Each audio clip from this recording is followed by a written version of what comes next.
বাজারে কাঁচা আম থাকতে থাকতে সরিষাতে এবং সরিষার তেলে ডোবানো এই মজার আচারটা তাড়াতাড়ি ঝটপট করে ফেলেন, আর তা না হলে মজার একটা আচার মিস হয়ে যাবে। আসসালামু আলাইকুম প্রিয় দর্শক, আজকে আমের আচার নিয়ে চলে এসেছি। তাহলে মূল রান্না চলে যাই।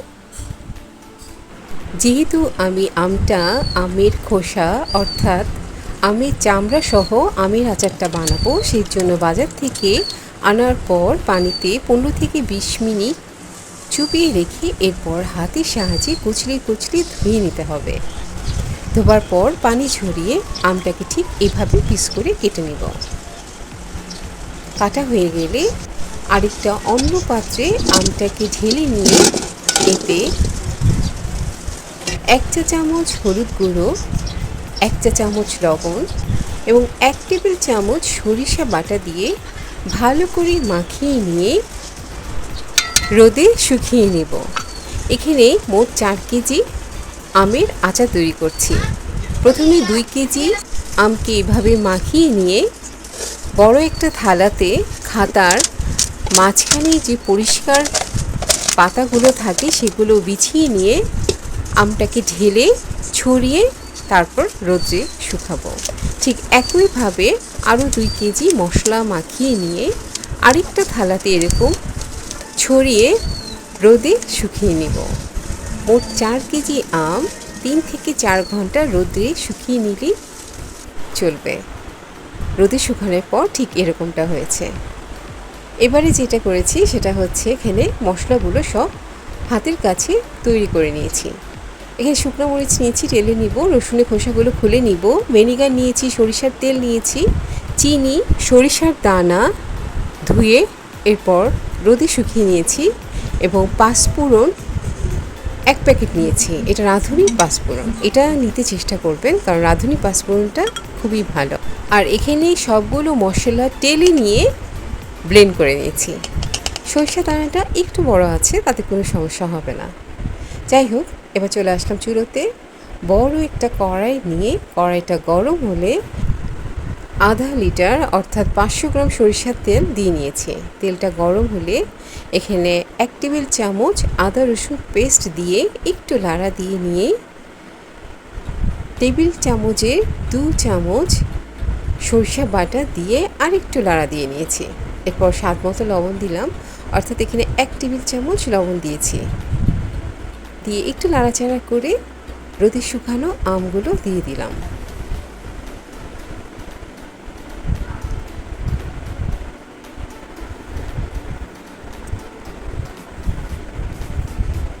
উল্টা পাল্টা করে সবগুলো আম তেলের সাথে মিলিয়ে দেব।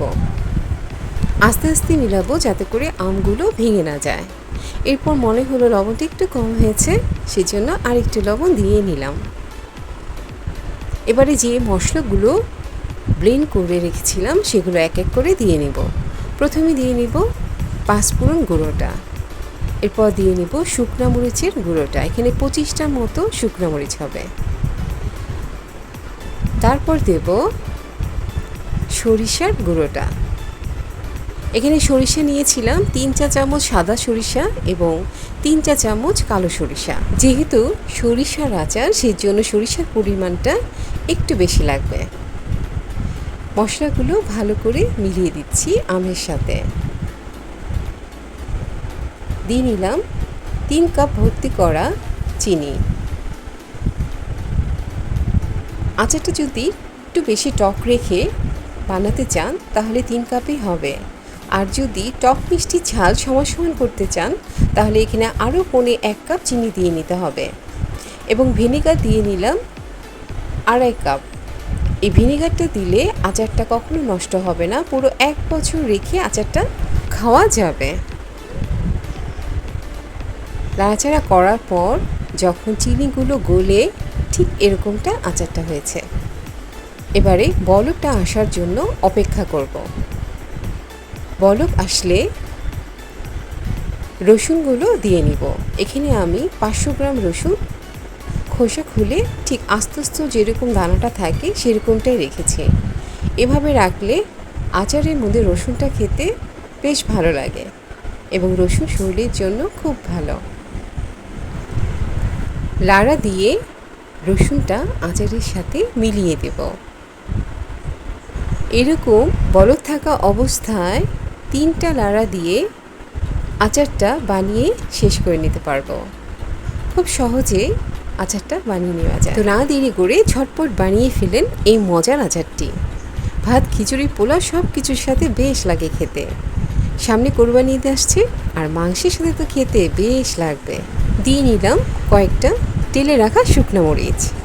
এটা অপশনাল, যারা ঝাল খেতে বেশি পছন্দ করেন তারা আচারের সাথে ভাতের মধ্যে শুকনো মরিচটা ডলে খেতে বেশ লাগবে।